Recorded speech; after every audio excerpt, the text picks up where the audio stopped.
This is your girl B, and you have now entered the chat.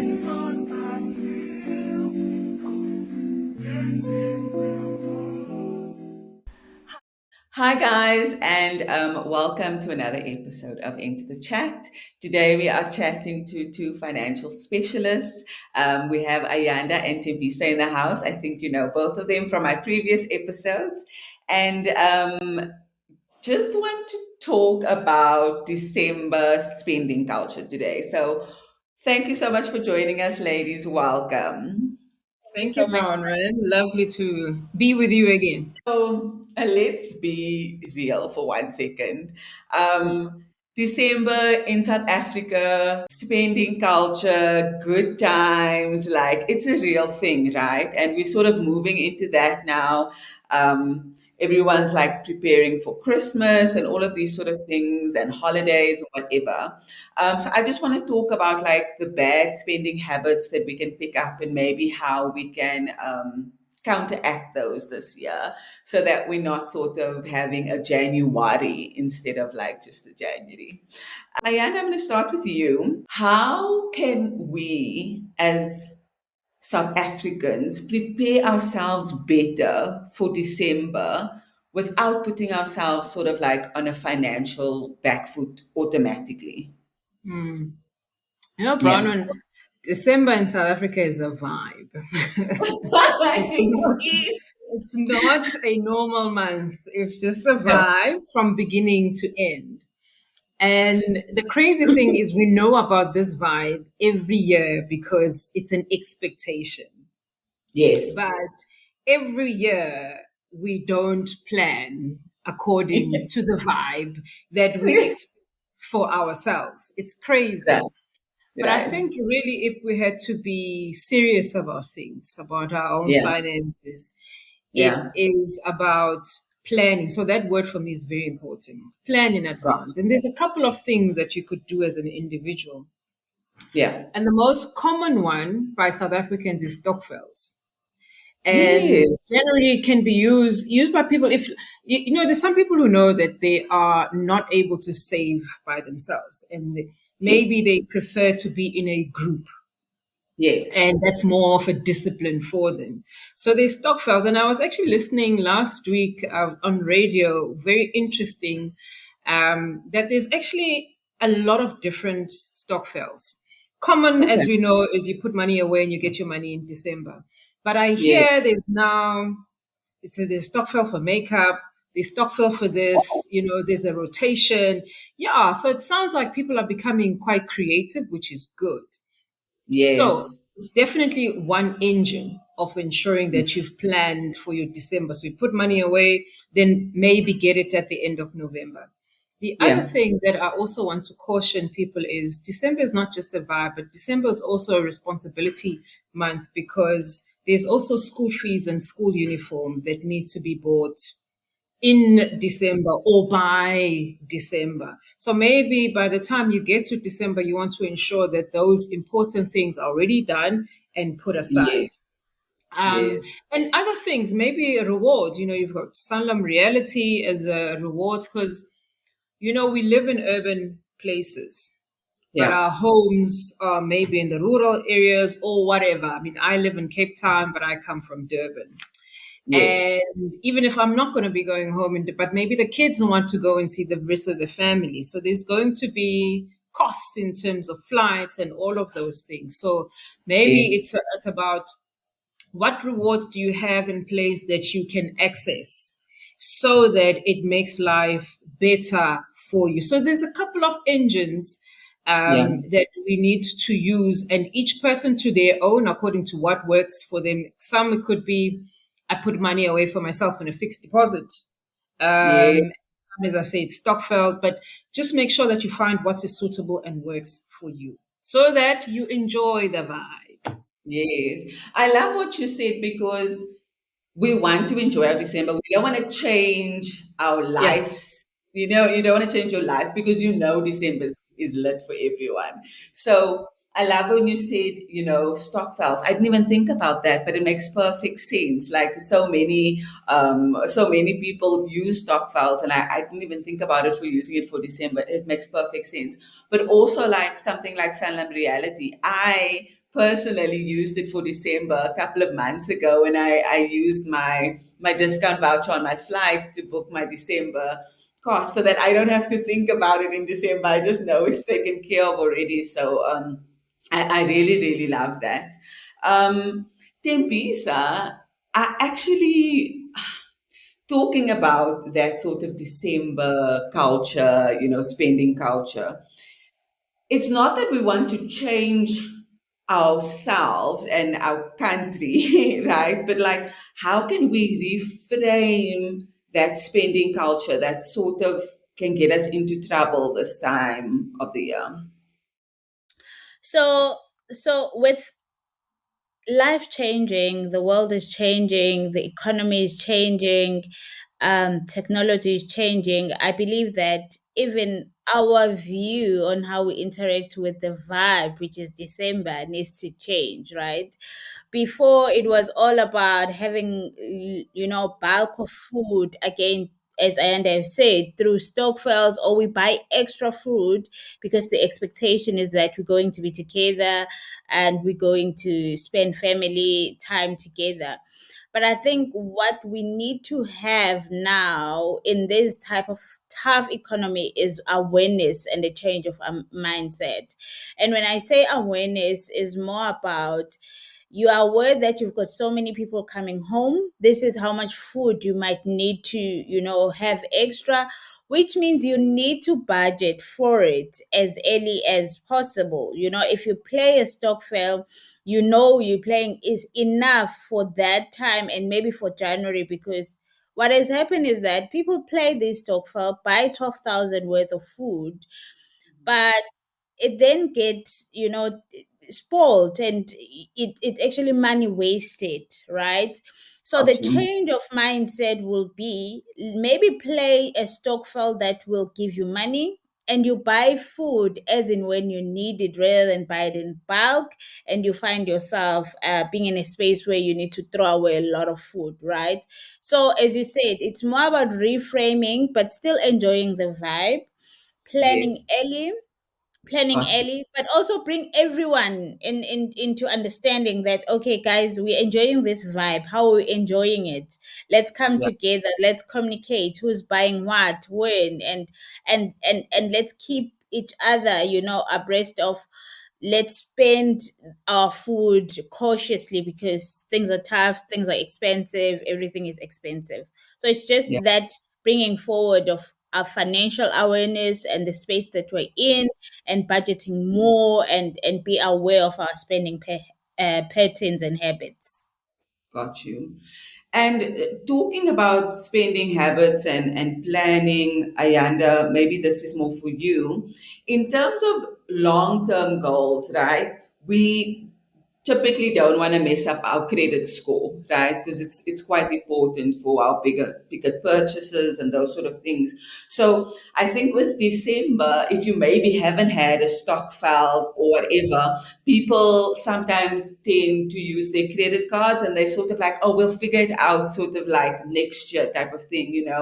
And they maybe get themselves into a sticky situation. So what are the implications maybe for your credit score during this time? Have you seen a difference with, December spending on credit cards, etc.? Yeah, I always say credit card is an awesome tool to Yeah, use yeah, if you understand how to use it. That if got is you. very in bold, very important, because you get people who basically just use their credit card on the everyday life, because you Mm, can rank up points, and get all other benefits that come with it. But it comes with such responsibility of discipline. Are you disciplined yes, enough to use what belongs to you? For instance, you get paid and then you yeah, transfer your money into the credit card, right? But you yes, only use what is yours. okay, Got you. Got instead you. of using what belongs to the bank. And if you do get to use what belongs, you pay it up in full. Okay. That is a brilliant way of using a credit card. Now, Got what you. can potentially happen in the Mhm. festive season when you use your credit card, and what's very dangerous is the pressure of gifts and all of those things, and you end up resorting into, let me rather use my credit card for it. Okay. The Yes. other thing that could actually happen is you find that in this time of the year there's a lot of discounts and whatever gimmicks to attract people to take up new products, or Yes. could be even a credit card. Sign up for a credit card and get and start paying for it only in March, something like that. Then you sign up, then you end up Aha. signing up for a lot of things in a short period of time, which also affects Yes. your credit score.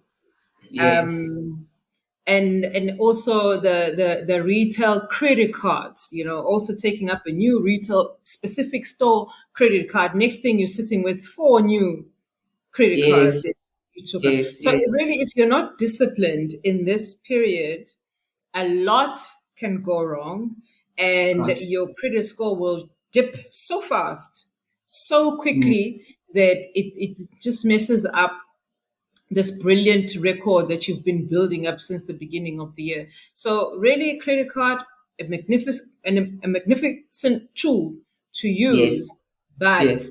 with discipline and Yes. caution. And if you Yes. can't, put it away. When you leave the Yes. house, leave it at home. Yeah. Because, I mean, you should Yeah. know yourself, know your behaviors. Just tuck it away, put it away, and in a safe somewhere, and take it out in January if you know that you do not have sufficient discipline. Got you. I like that you said that put your salary into your credit card and only spend what's yours, because I know you get a lot of loyalty points and things like Yes. that, like e-bucks, those sort of things that you can use. And maybe this time of the year you've built up all of that over the year, and you can then use those loyalty points and stuff to actually like either buy gifts, like you said, instead of actually paying cash. You can buy with that, or buy your flights or whatever it is with the Yeah, loyalty cards. So yeah, that's a 100%. good idea. Have that.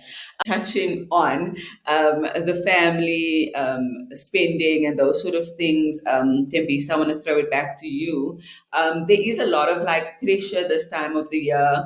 Family tax, all of that, sending money home perhaps, or buying gifts or food, like you mentioned earlier. You know, I think it's one of those things, like for my family specifically, I grew up with like it's lots of gifts, it's opening the presents, it's lots of food, it's it feels like a lot of waste. So I've sort of like I've got my own traditions now over the years, and I don't actually really do any of those big things. Um, but how can we change our habits, like our excessive spending, or our excessive buying over this period, like changing the I mean, it's hard to change the way you grew up, right? But how can we make like allowances, because like you said, the economy is tough, it's different, it's not the same anymore. I've got two ways, Bronwyn, on that. For me, the first one is being intentional. So have an intention. The second one is communication. So when I say being intentional, is that you have to have a clear view of your finances first, and then have a clear view of what you are responsible for. Obviously, there are some things that we can't get away from. I can't Yes. get away from the fact that I'm responsible for my mother's care, right? And I know in December she is expecting to have a bit of more than what I usually give her. So Right. in that, from January, I know that even an extra 150 away will help me to put that extra money toward her, giving, so I'm intentional about the fact that yes, I still want to support her. And also in December I might have to put more extra. But Yeah. also in my intention, I do not create expectations by just doing it alone. I communicate to her, right? So throughout that's why I said two words: intentional and communication. Throughout the year, we know we have plans. So for example, it's November now. I spoke to her this morning. I said, what are the expectations? Where are you spending your Christmas? And how do you want that to look like, so that I can align with what I already have? So it's not a conversation that I only have towards the end of the year.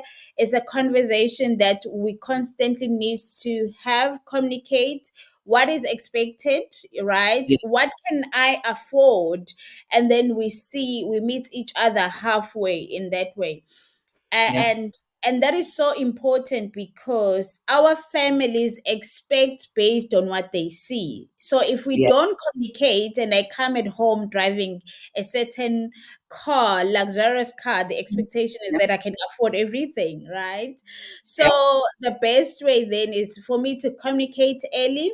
And you cannot, obviously we cannot put everything in the table and say this is how much I earn, but you can definitely say, guys, in December, if we can work together, this is how much I can offer and be able to offer. So two words for that: being intentional about your financial plans as well as communicate with those who are around you.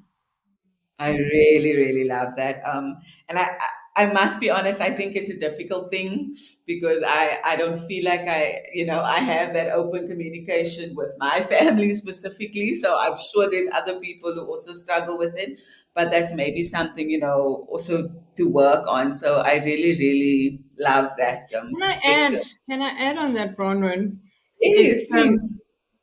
also standing your ground, because when it comes to the family, like you say, you've used a brilliant example of you show up in a particular car, whatever, or people just make assumptions. People Of make course. assumptions of what you own and what you have and what your income is. Yeah. But I think it's important to stand your ground in that very difficult situation of, now I've communicated, because once you communicate, you're gonna get a response back. That response could be, oh, okay, thank you, or is that the best that you can do? Yeah. And how do you then stand your ground and not also feel the pressure of, okay, so maybe this is not enough. I need to give Yes. more. Yeah, it's Yes. difficult, but yeah. So basically, be intentional, communicate, and create boundaries. Yes. They, Yeah. they should be boundaries, and they should be clear, right? That these are the boundaries. I cannot go over this, and I cannot do this. Yeah. Yeah. I really love that. Um, and then maybe just to end it off, Ayanda, just in terms of our credit dashboard, maybe, how could we use that as, say, a vision board for next year? So, like now, we've got all the sort of tools for December and how we can maybe change that for ourselves, but also just like maybe starting with the end in mind, in January. So, is there a way that we can use the credit dashboard in our like favor in that regard? Yeah. Firstly, I want to start by saying I'd love to urge people to actually start looking at credit as a friend. Don't look at it Gotcha. as your enemy, because if you look at it as your enemy, you'll never want to understand it and you will never want to befriend it and confront it.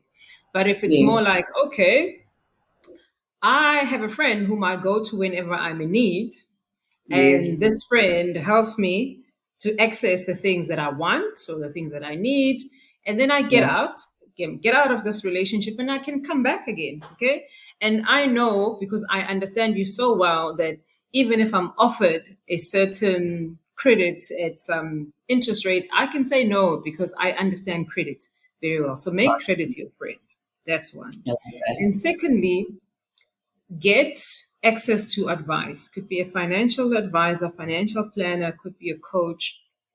Surround yourself with a team of Yeah. people that have the knowledge, okay? Because yes, we Yeah. don't know everything outside of maybe our careers or whatever. So make sure that you have the people that you can tap into for their knowledge, and they will guide you and sit with you and say, okay, like you say, brilliant as a vision board. Normally, Yeah. when we do vision boards, we don't put credit there. Vision board, I want to go to France, I want to do this, but my credit score is not aligning with the France. Exactly. you know so maybe Yeah. put it in there.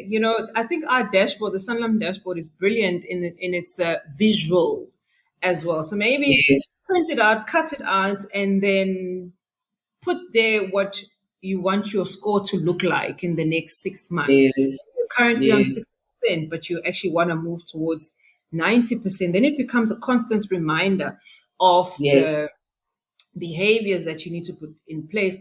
And it is the planner, the advisor, as well as the coach that will actually give you those tips. So for instance, you've got your board, it's got the score that you want, and then your Yes. team is there to tell you how to get to that number. So just ensure that you surround yourself with people who have the knowledge, not just friends, who thumbs up Yes.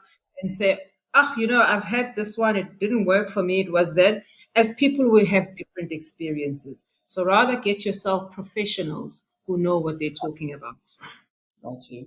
I love that, and I think a way that I use the dashboard in a similar manner was I don't know, or I didn't know before I used the Salem Credit dashboard, how much I had left on my car, or how much, whatever. I mean, obviously I know with my credit card because I see it daily, but what I like about it is it gives you a breakdown, like how much do you have in store credit, like how much you have left on your car. So I could put little goals for myself. So I was like, okay, cool. I'm going to pay off my credit card by this date. I'm going to put in maybe an extra 10,000 Rand in my car when I have space, so that it takes down, how much I have left. Like, I set little goals for myself. So maybe that's also something that, in terms of a vision board, you could do similarly using the dashboard. So I really, Absolutely. really, Yeah. Because it's yeah. got those lovely graphs that show you that you've actually contributed 30% towards your home loan. So you can actually sit there and say, oh, okay, maybe in the next 12 months, I actually want to contribute a further 20%. How am I going to do it? So all of those visuals help you in your own planning as well. And then added on is the budgeting tool that is there. So those are all there for you to use for yourself. Yeah, yeah, I really, really love that. Well, I mean, this was super enlightening. I feel like I'm gonna be better at spending this December, to be honest. But yeah, that was really, really insightful. Thank you so much, ladies. I really enjoyed having you again, and everyone, I hope you learned something. I hope you, even if it's one thing that you got out of this chat with the ladies, that you would take forward either this December or take forward for next year, and really, really make credit your friend, like Ayanda said so beautifully. So Yeah. yeah, thank you so much for joining me, ladies. I really appreciate it. Thank you so much, Likewise. Bron. Thank you so much, Bronwyn and Timbisa. Thank Okay, you. cool. Bye. Have a good one. Bye. Bye.